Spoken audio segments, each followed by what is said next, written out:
네, 다음 주가 벌써 수능이네요. 매년 이렇게 수능이 끝날 즈음이 되면은 뭐 다들 아시겠지만 쌍꺼풀 수술하러 많이 오시죠. 일단 상담부터 많이 하시고 그리고 이제 12월 달에 이제 수술도 많이 하시고 그러시는데 어쨌든 그때 이제 가장 처음으로 쌍꺼풀 수술, 성형 수술이라는 건 이제 처음 해보는 학생들이 많죠. 그때 이제 매몰법 할 건가 절개법 할 건가 고민을 많이 하게 되고 또 의사에게 이제 좀 더 선생들마다 하는 얘기가 조금씩 다르죠. 또 이 선생님은 매몰하라고 그러고 저 선생님은 절개하라고 그러고 뭐 이런 혼돈이 되는 걸 어떻게 판단해야 되는지에 대해서 제가 상담실에서 부모님하고 또 이렇게 어린 학생들하고 한테 드리는 말씀을 자꾸 똑같은 얘기를 자꾸 하니까 이제 저 나름대로 정리가 되고 그래서 이렇게 동영상으로 만들어 봤습니다. 일단 쌍꺼풀이 만들어지는 원리는요, 제가 여러 번 말씀드렸지만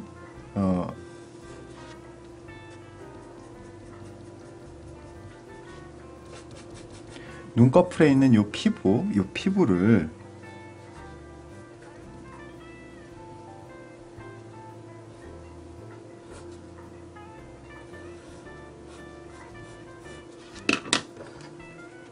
바깥에는 피부죠.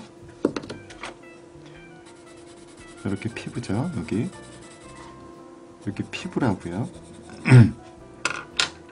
그리고 안쪽에는 눈을 뜨는 근육이 이렇게 연결이 되어 있죠. 이 근육에 연결되어 있는 것은 힘줄, 그리고 그 사이에 안쪽에 눈을 뜨는 근육과 피부 사이에 이렇게 지방이 이렇게 있죠. 쌍꺼풀이라는 건 쌍꺼풀선 아래쪽에 있는 파트를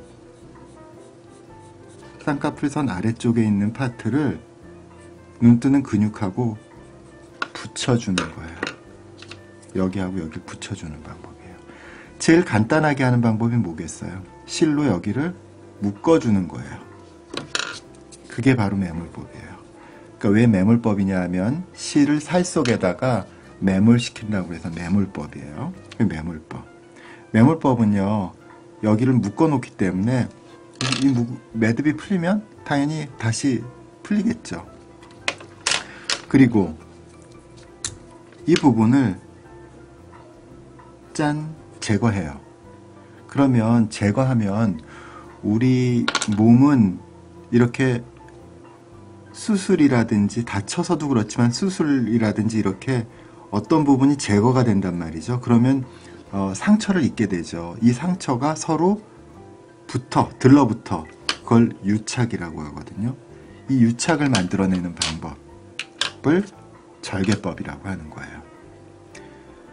자연유착법이라고 이제 혼돈을 주는 방법이 하나 있는데요. 자연유착법은 그냥 매몰법이라고 생각하고요. 유착을 그냥 건성으로 조금 주는데 사실 그런 유착으로는 쌍꺼풀을 만들고 유지할 수가 없어요. 그러니까 그냥 그건 매몰법이라고 생각하시면 되고 자연유착법이라고 그냥 부른다 그렇게 그렇게 생각하시면 돼요. 자연유착법은 매몰법이에요. 그래서 매몰법, 절개법 이거 고민하시는 분이 많죠. 이 중에서 이제 부분절개법이라고 있어요. 부분절개법은 말은 절개법이지만 매몰법이에요. 그냥 여기 있는 지방을 제거하고 묶어주는 거예요. 그러니까 부분절개법도 풀면 금방 풀려요. 이렇게 매몰법과 부분절개법을 크게 매몰법의 분류라고 하고 자연유착이라고 얘기하는 것도 마찬가지죠. 이거 다 매몰법이라고 생각하시면 돼요. 그리고 절개법 이렇게 나눠 있고 이걸 선택하라고 그러죠. 뭘 해야 되는지 어떻게 이걸 결정해야 될지 참 고민스럽죠. 첫 번째 이 매몰법과 절개법의 차이는 풀릴 가능성이에요. 당연히 풀릴 가능성은 매몰이 더 높겠죠.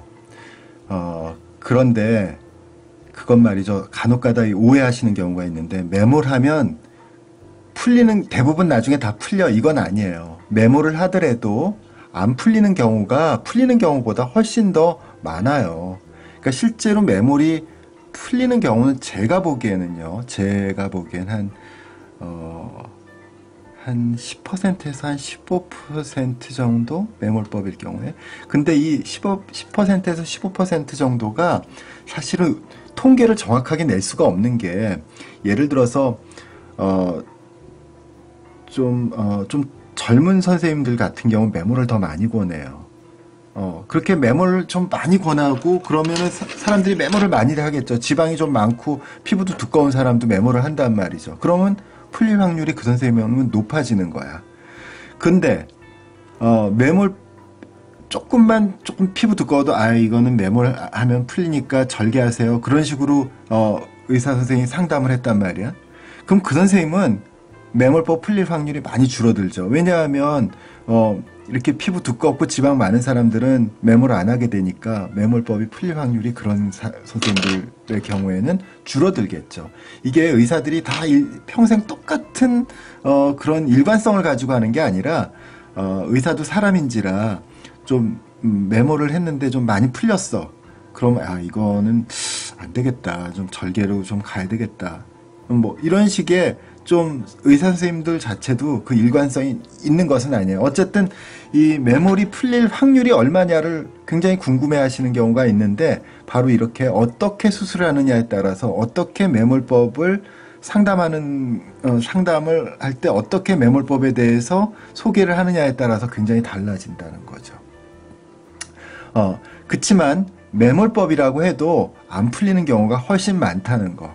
그리고 이제 제가 이제 이거 딱 보면은 매몰하면 곧 풀릴 것 같아.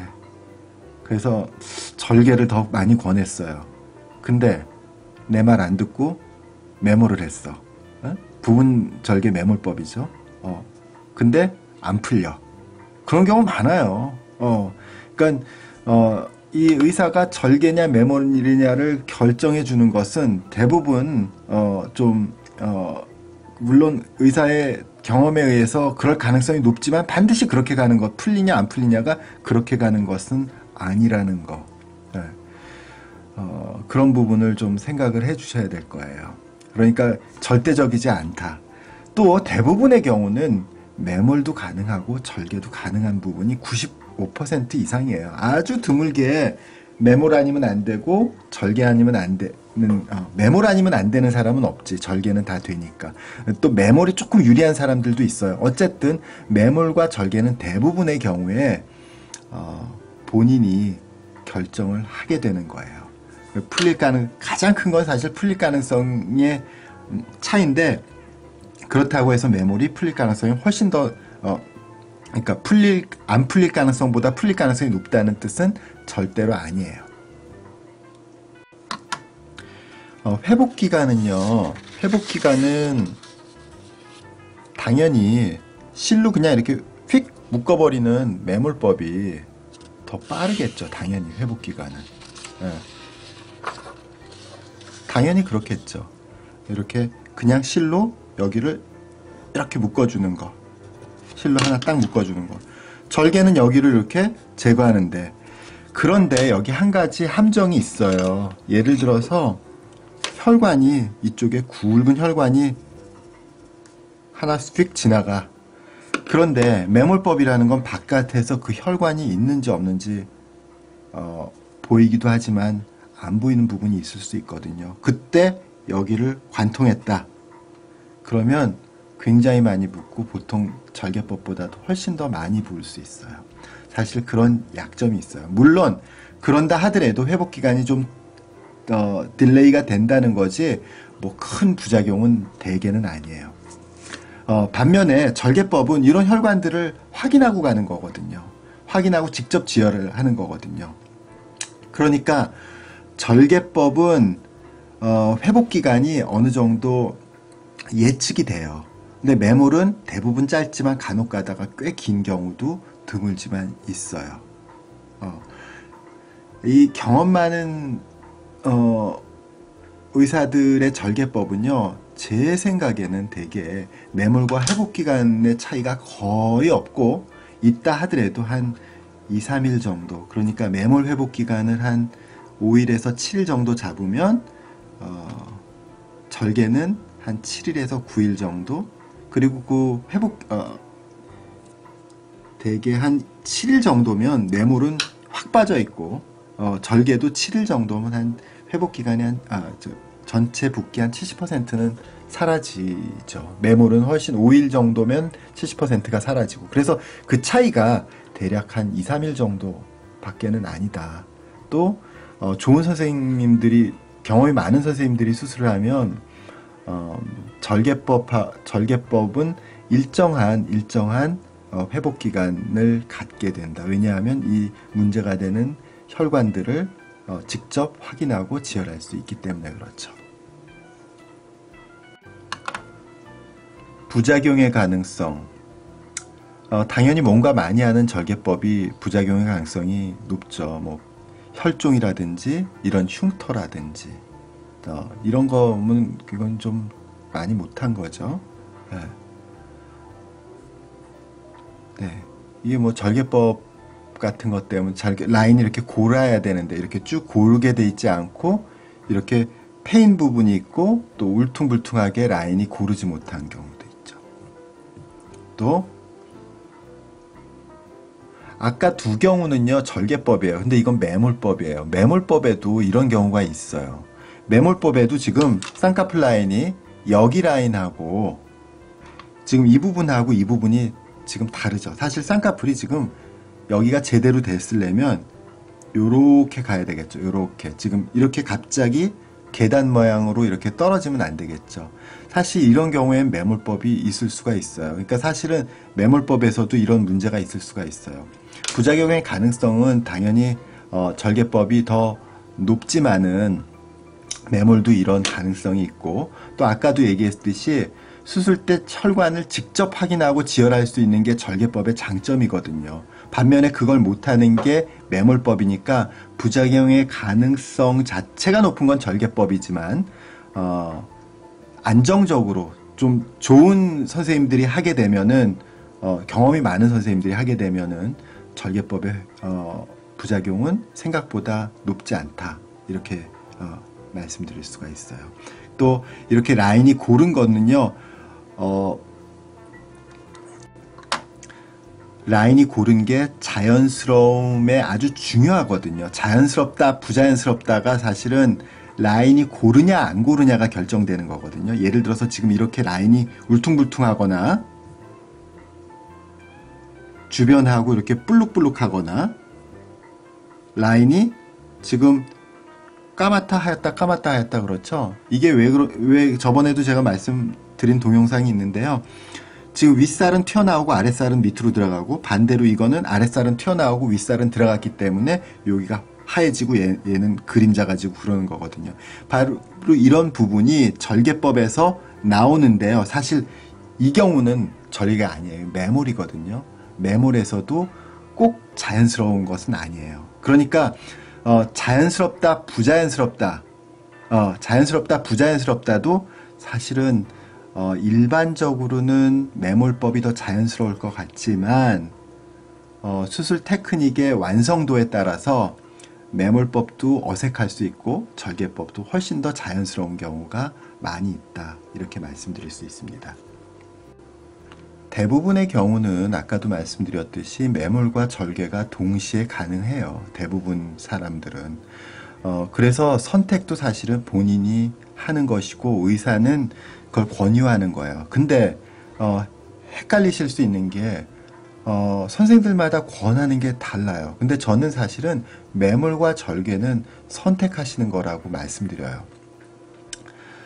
그리고 좀 제가 경험이 쌓이면 쌓일수록 점점 더 절개 쪽으로 말씀을 많이 드려요. 그 이유는요. 매몰이 풀릴 가능성이 높잖아요. 제가 이제 고3 학생을 고3 끝나면서 매몰을 했어요. 근데 그게 풀려. 다시 한번 또 해. 근데 또 풀려. 그 다음에 절개를 했어.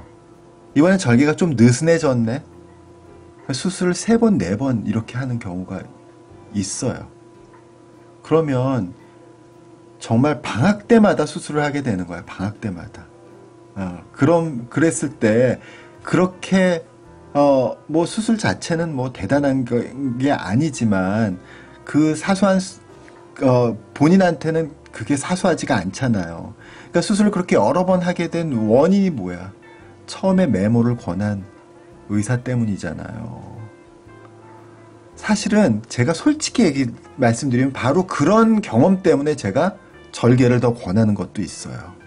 그리고 또 하나는 점점 더 제가 경험이 쌓여져 가면서 지금 이렇게 울퉁불퉁한 라인이 아니라 고른 라인으로 만들 수 있기 때문에, 그러니까 메모하고 절개의 결과의 차이가, 자연스러움의 차이가 거의 크게 다르지 않기 때문에 좀 더